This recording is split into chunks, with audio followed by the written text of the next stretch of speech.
മിശിഹായിൽ അനുഗ്രഹീതരായവരെ, ദിവ്യകാരുണ്യേശോ ഈ ദിവസം നിങ്ങളെയും നിങ്ങളുടെ കുടുംബങ്ങളെയും സമൃദ്ധമായി അനുഗ്രഹിക്കുകയും അവിടുത്തെ കൃപകൾ കൊണ്ടും അനുഗ്രഹങ്ങൾ കൊണ്ടും നിങ്ങളെ ഓരോരുത്തരെയും നിറയ്ക്കുകയും ചെയ്യട്ടെ എന്ന് പ്രത്യേകമായിട്ട് പ്രാർത്ഥിക്കുകയാണ്.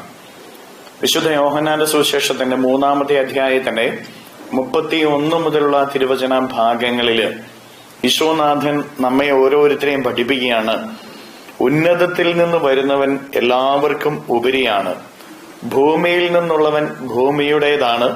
അവൻ ഭൗമിക കാര്യങ്ങൾ സംസാരിക്കുകയും ചെയ്യുന്നു. സ്വർഗത്തിൽ നിന്ന് വരുന്നവൻ എല്ലാവർക്കും ഉപരിയാണ്. അവൻ കാണുകയും കേൾക്കുകയും ചെയ്തതിനെ പറ്റി സാക്ഷ്യപ്പെടുത്തുന്നു. എങ്കിലും അവന്റെ സാക്ഷ്യം ആരും സ്വീകരിക്കുന്നില്ല. അവന്റെ സാക്ഷ്യം സ്വീകരിക്കുന്നവൻ ദൈവം സത്യവാനാണ് എന്നതിന് മുദ്ര വെച്ചിരിക്കുന്നു. ദൈവം അയച്ചവൻ ദൈവത്തിന്റെ വാക്കുകൾ സംസാരിക്കുന്നു. സ്വർഗത്തിന്റെ സ്വരം പലപ്പോഴും കേൾക്കപ്പെടാതെ പോകുന്ന സ്വരമാണ്.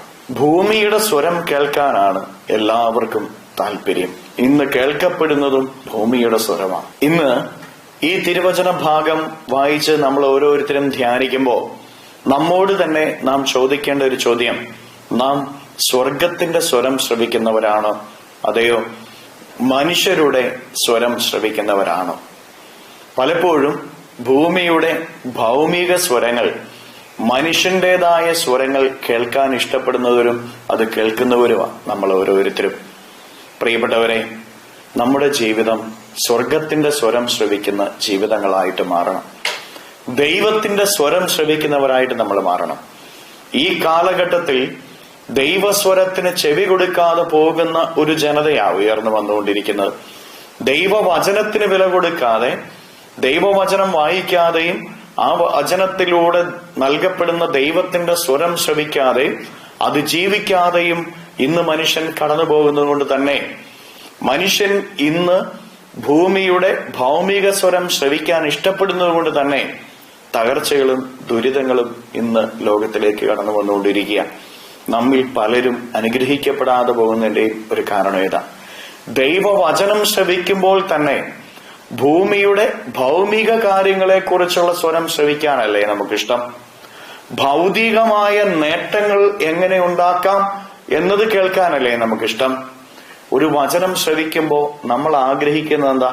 ഈ വചനം ശ്രവിക്കുന്നതിലൂടെ നമുക്ക് ഭൗമികമായിട്ടുള്ള സ്വരത്തിലൂടെ എങ്ങനെ ഭൗമിക നേട്ടങ്ങൾ നേടിയെടുക്കാം, ഭൗതികമായ ഉയർച്ച നേടിയെടുക്കാം, സമ്പത്ത് നേടിയെടുക്കാം, ഭൂമിയുടെ വിജയം നേടിയെടുക്കാം എന്നതിനെ കുറിച്ചല്ലേ നമ്മൾ ഓർക്കുന്നതും ആഗ്രഹിക്കുന്നതും.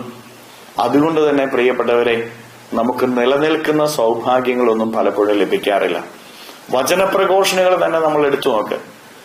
നമ്മൾ ശ്രവിക്കാൻ ഇഷ്ടപ്പെടുന്ന വചനപ്രഘോഷണങ്ങളെ എങ്ങനെയുള്ളതാ? ഞാൻ ഈ ഒരു വചനം പറഞ്ഞ് പ്രാർത്ഥിച്ചാൽ ഇന്ന കാര്യം എനിക്ക് എത്രയും പെട്ടെന്ന് സാധിച്ചു കിട്ടും.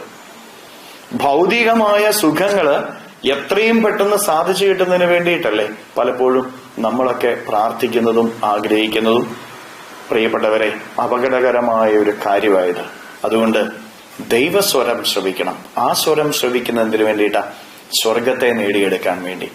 സ്വർഗം എങ്ങനെ നേടിയെടുക്കാം, സ്വർഗത്തിലേക്ക് എങ്ങനെ നമ്മുടെ ജീവിതത്തെ ഉയർത്താം എന്നതിന് വേണ്ടിയിട്ടായിരിക്കണം ദൈവവചനം കേൾക്കുന്നതും വചനം പ്രാർത്ഥിക്കുന്നതും.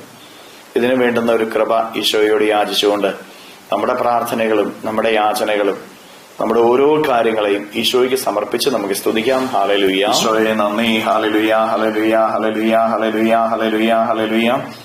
കർത്താവ് ഈശോയെ മക്കളെ ഓരോരുത്തരെയും സമർപ്പിക്കുന്നവരെ ഓരോരുത്തരെയും അനുഗ്രഹിക്കുകയും ആശീർവദിക്കുകയും ചെയ്യണമേ. ഇവരുടെ ജീവിതങ്ങളിലേക്ക്, ഇവരുടെ അധ്വാനങ്ങളിലേക്ക്, ഇവരുടെ വഴികളിലേക്ക് അങ്ങ് ഇറങ്ങിച്ചെന്ന് ഇവരെ സഹായിക്കണമേ. കർത്താവെ, ഭൗമിക സ്വരത്തേക്കാൾ സ്വർഗത്തിന്റെ സ്വരം ശ്രവിക്കുവാൻ ഇവർക്ക് കൃപ നൽകണമേ.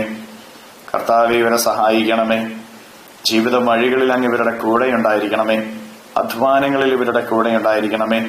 ഈശോയെ, ദിവ്യകാരുണ്യത്താൽ ആശീർവദിക്കുമ്പോൾ ഇവരിൽ നിന്ന്, ഇവരുടെ ഭവനങ്ങളിൽ നിന്ന്, ഇവരുടെ അധ്വാന മേഖലകളിൽ നിന്ന് എല്ലാ തിന്മകളും ബന്ധനങ്ങളും പിശാചിന്റെ ഉപദ്രവങ്ങളും നാരകീയ ശക്തികളും പൈശാചിക ശക്തികളും നിർവീര്യമായി തീരട്ടെ. ഇവരുടെ കുടുംബങ്ങളിൽ സമാധാനം നിറയട്ടെ. Hallelujah, hallelujah, hallelujah, hallelujah. നിത്യം പിതാവും പുത്രനും പരിശുദ്ധാത്മാവുമായ സർവേശ്വര എന്നേക്കും. ആമേൻ.